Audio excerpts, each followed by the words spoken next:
The 1984 anti-Sikh riots of the 1984 Sikh Massacre of the 1984 genocide of Sikhs was a series of pogroms directed against Sikhs in India, by anti-Sikh mobs, most notably by members of the Congress Party, in response to the assassination of Indira Gandhi by her Sikh bodyguards. Official Indian government reports admit to about 2,800 deaths across India, including 2,100 in Delhi. Other independent sources estimate the number of deaths to be around 8,000, including at least 3,000 in Delhi. The Central Bureau of Investigation, the main Indian investigating agency, believes the acts of violence were organized with the support from the then Delhi police and some central government officials. Rajiv Gandhi was sworn in as Prime Minister after his mother's death and, when asked about the riots, said, "When a big tree falls,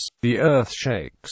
The sporadic violence continued as a result of an armed Sikh separatist group which was designated as a terrorist entity by the Indian government. In June 1984, during Operation Blue Star, Indira Gandhi ordered the Indian Army to attack the Golden Temple and eliminate any insurgents, as it had been occupied by Sikh separatists who were allegedly stockpiling weapons. Later operations by Indian paramilitary forces were initiated to clear the separatists from the countryside of Punjab state. The violence in Delhi was triggered by the assassination of Indira Gandhi, India's Prime Minister, on the 31st of October 1984, by two of her Sikh bodyguards in response to her actions authorizing the military operation. The Indian government reported 2,700 deaths in the ensuing chaos. In the aftermath of the riots, the Indian government reported 20,000 had fled the city. However, the People's Union for Civil Liberties reported at least 1,000 displaced persons. The most affected regions were the Sikh neighborhoods in Delhi. Human rights organizations and newspapers across India believe the massacre was organized. The collusion of political officials in the massacres and the judiciary's failure to penalize the killers alienated normal Sikhs and increased support for the Khalistan movement. The Akal Takht, the governing religious body of Sikhism, considers the killings to be a genocide. In 2011, Human Rights Watch reported the government of India had yet to prosecute those responsible for the mass killings. The 2011 WikiLeaks cable leaks revealed that the United States was convinced about the complicity of the Indian government ruled by the Indian National Congress in the riots, and termed it as opportunism and hatred of the Congress government against Sikhs. The United States has refused to recognize the riots as genocide, but has acknowledged that grave human rights violations did take place. Also in 2011, a new set of mass graves was discovered in Haryana, and Human Rights Watch reported that widespread anti-Sikh attacks in Haryana were part of broader revenge attacks in India. In April 2015, the California State Assembly recognized that the Indian government was responsible for the 1984 anti-Sikh riots and described the riots as genocide. Background: in 1973, Akali Dal and other Sikh groups introduced the Anandpur Sahib Resolution, which demanded special status for Punjab and Sikhs. In the late 1970s and early 1980s, security in Punjab started deteriorating due to state-level and religious politics, leading to the sacking of the Punjab government in 1983. A section of Sikhs led by Jarnail Singh Bhindranwale turned to militancy in Punjab. Some Sikh militant groups aimed to create an independent state, called Khalistan, through acts of violence directed at members of the Indian government, army or forces. Others demanded an autonomous state within India, based on the Anandpur Sahib Resolution. A large number of Sikhs condemned the actions of the militants. By 1983, the situation in Punjab had become highly volatile. In October 1983, some Sikh militants stopped a bus and shot 6 Hindu bus passengers. On the same day, another group of extremists killed 2 officials on a train. The Congress-led central government dismissed Punjab state government of their own party, and imposed the president's rule in the state. During the 5 months preceding Operation Blue Star, from the 1st of January 1984 to the 3rd of June 1984, 298 people had been killed in various violent incidents across Punjab. In 5 days preceding the operation, 48 people had been killed in the violence. With increasing calls for action by various groups, Prime Minister Indira Gandhi ordered an operation by the Indian Army to flush out militants from the temple complex in early June 1984. To establish control over the Harmandir Sahib complex in Amritsar, Punjab, and remove Jarnail Singh Bhindranwale and his armed followers from the complex buildings. Bhindranwale had earlier taken residence in Harmandir Sahib and made it his headquarters in April 1980. Bhindranwale was accused of amassing weapons in the Gurdwara to start a major armed uprising. After the operation, the army placed total casualties at civilians 492 dead, military 136 killed and 220 wounded. Unofficial casualty figures were much higher. Some suggest that civilian casualties numbered 20,000.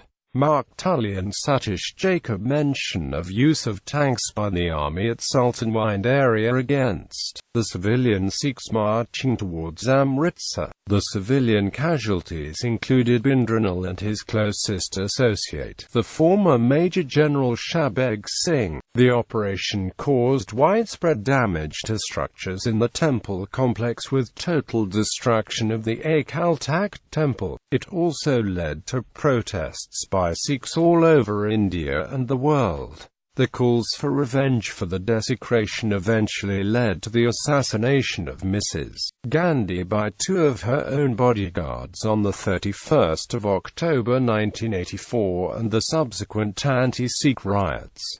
Characteristics of violence. After the assassination of Indira Gandhi on the 31st of October 1984 by 2 of her Sikh bodyguards, anti-Sikh riots erupted on the 1st of November 1984, and continued in some areas for days, killing more than 3,000 Sikhs in New Delhi and perhaps 8,000 or more in 40 cities throughout India. Sultanpuri, Mangalpuri, Trilokpuri, and other Trans-Yamuna areas of Delhi were the worst affected. Mobs carried iron rods, knives, clubs, and combustible material, including kerosene and petrol. The mobs swarmed into Sikh neighborhoods, arbitrarily killing any Sikh men or women they could find. The shops and houses were ransacked and burned. In other incidents, armed mobs stopped buses and trains in and around Delhi, pulling out Sikh passengers to be lynched, doused with kerosene and burnt alive. Others were dragged out from their homes and hacked to death with bladed weapons.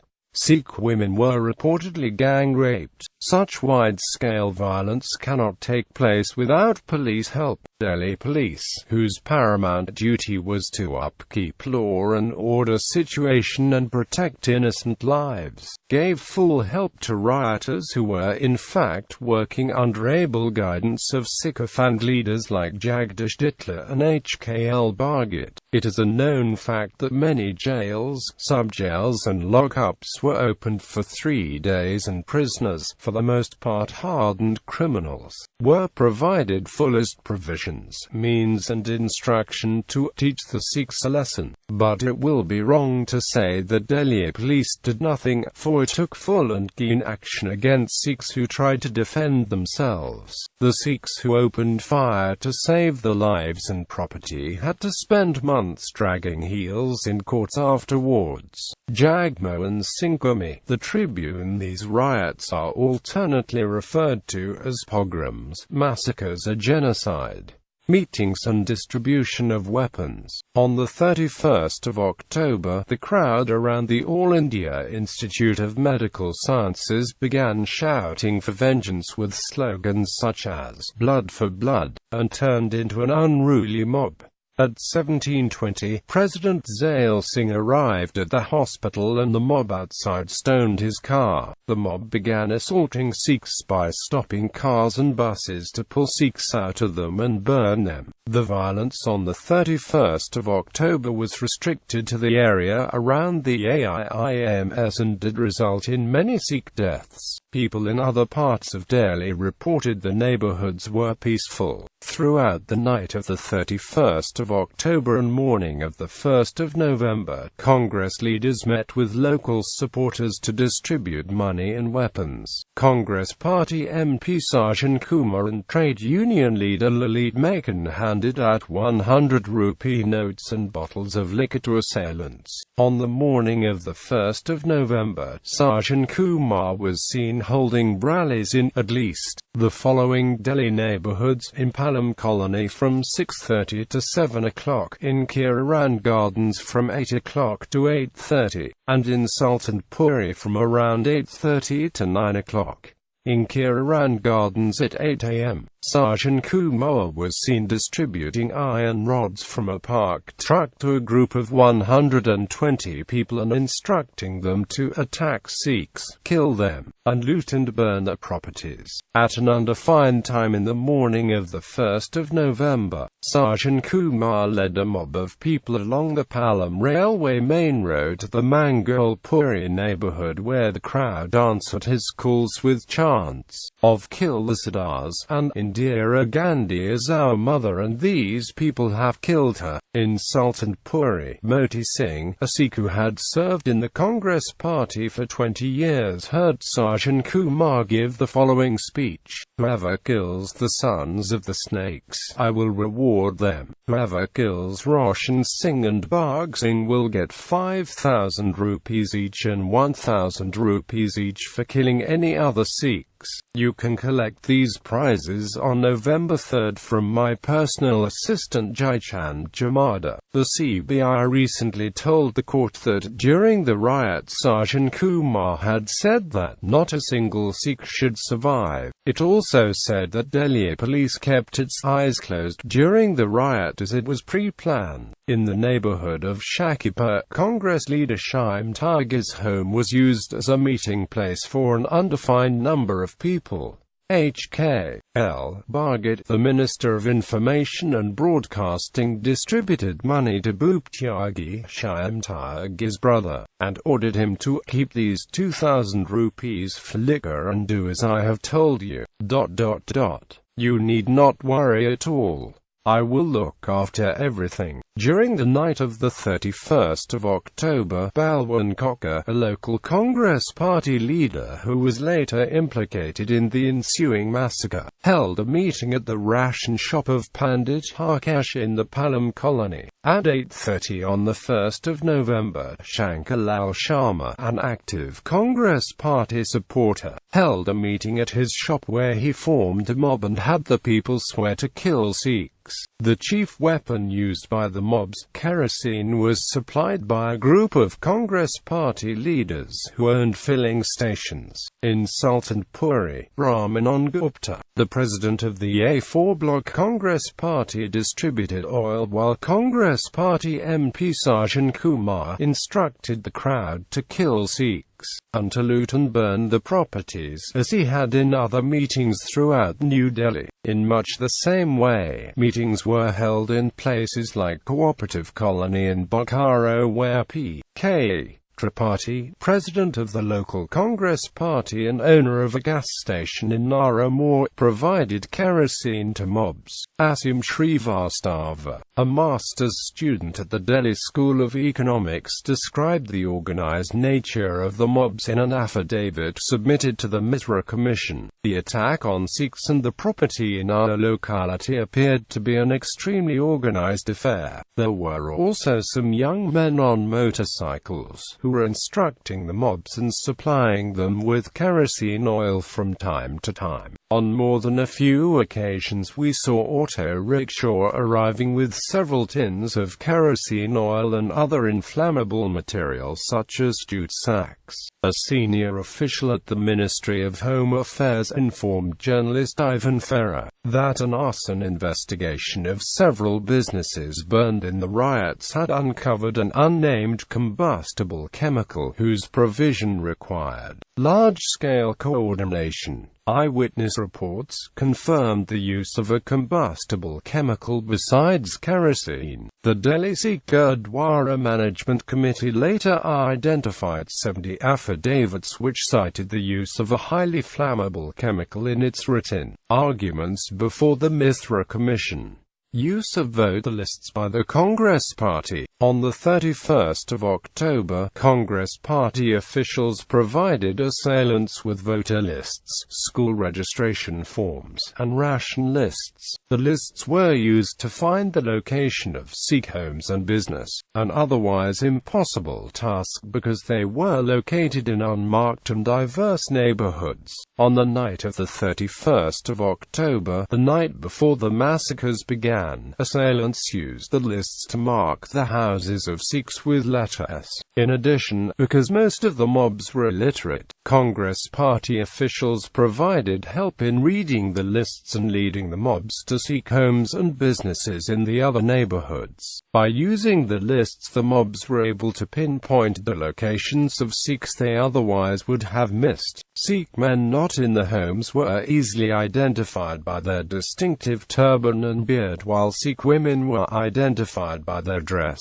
In some cases, the mobs returned to locations where they knew Sikhs were hiding after consulting the lists. One man, Amar Singh, escaped the initial attack on his house by having a Hindu neighbor drag him into his neighbor's house and declare him dead. However, a group of 18 assailants later came looking for his body, and when his neighbor replied that others had already taken away the body, an assailant showed him a list and replied, "Look, Amar Singh's name has not been struck off from the list, so his dead body has not been taken away." Timeline of events. First day 9/20. Indira Gandhi is shot by 2 of her Sikh security guards at her residence No. 1 Safdar Jung Road, and rushed to All India Institute of Medical Sciences.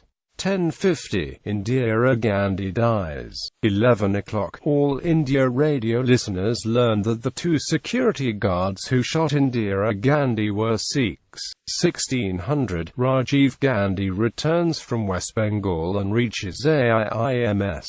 Stray incidents of attacks in and around that area. 1730, the motorcade of President Zail Singh, who is returning from a foreign visit, is stoned as it approaches AIIMS. Evening and night, organized and well-equipped gangs of ruffians set out in different directions from AIIMS. The violence, including violence towards Sikhs and destruction of Sikh properties, spreads. Rajiv Gandhi is sworn in as the Prime Minister. Senior advocate and BJP leader Ram Jethmalani meets Home Minister P.V. Narasimha Rao and urges him to take immediate steps to protect Sikhs from further attacks. Delhi's Lt. Governor P.G. Gavayi and Police Commissioner S.C. Tandon visit some of the affected areas. Second day, the first killing of a Sikh occurs in East Delhi. 9 o'clock. Armed mobs take over the streets of Delhi and launch a massacre.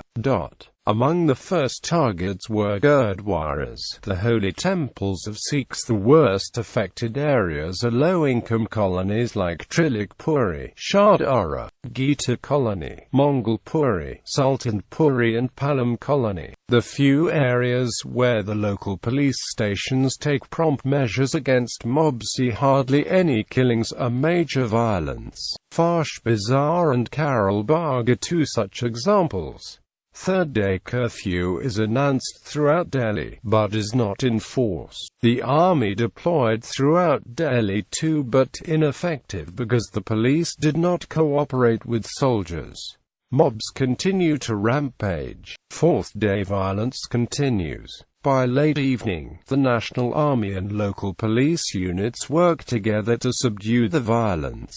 After law enforcement intervention, violence is comparatively mild and sporadic. In Delhi, the dead bodies of the victims of riots were taken to the All India Institute of Medical Sciences, New Delhi, and Civil Hospital mortuary to Hazare, Delhi. Aftermath. The Delhi High Court, while pronouncing its verdict on a riots-related case in 2009, stated, "Though we boast of being the world's largest democracy and the Delhi being its national capital, the sheer mention of the incidents of 1984 anti-Sikh riots in general and the role played by Delhi police and state machinery in particular makes our heads hang in shame in the eyes of the world polity." There are allegations that the government destroyed evidence and shielded the guilty. Asian Age, an Indian daily newspaper, ran a front-page story calling the government actions the mother of all cover-ups. For the 31st of October 1984 to the 10th of November 1984, human rights groups People's Union for Democratic Rights and the People's Union for Civil Liberties conducted an inquiry into the riots by interviewing victims, police officers, neighbors of the victims, army personnel and political leaders.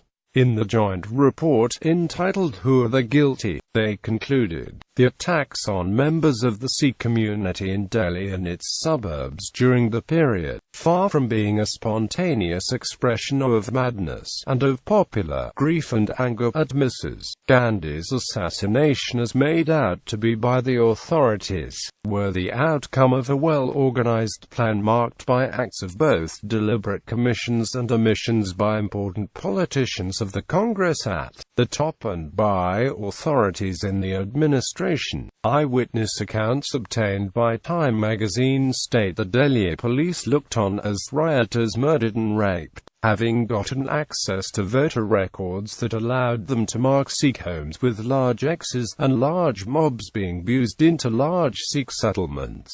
Time reported the riots only led to minor arrests and that no major politician or police officer had been convicted, and quotes INSA, a human rights organization, as saying the government worked to destroy evidence of involvement by refusing to record first information reports. A Human Rights Watch report published in 1991 on violence between Sikh separatists and the Government of India traces part of the problem back to the government response to the violence. Despite numerous credible eyewitness accounts that identified many of those involved in the violence, including police and politicians, in the months following the killings, the government sought no prosecutions or indictments of any persons, including officials, accused in any case of murder, rape or arson. There are allegations that the violence was led and often perpetrated by Indian National Congress activists and sympathizers during the riot. The government, then led by the Congress, was widely criticized for doing very little at the time, possibly acting as a conspirator. Voting lists were used to identify Sikh families. A few days following the massacre, many surviving Sikh youth in Delhi had retaliated in either joining or creating Sikh militant groups. This led to series of more violence in the Punjab, where several assassinations of senior Congress Party members took place. The Khalistan Commando Force and Khalistan Liberation Force took responsibility of the targeted hits in retaliation. An underground network had also been established between the victims of the genocide and Sikh extremists. On the 31st of July 1985, Harjinder Singh Jinder, Sukhdev Singh Sukha and Ranjit Singh Gill of Khalistan Commando Force assassinated Lalit Maken to take revenge for the 1984 anti-Sikh riots. In a 31-page booklet titled "Who Are the Guilty?", the People's Union for Civil Liberties listed 227 people who led the mobs.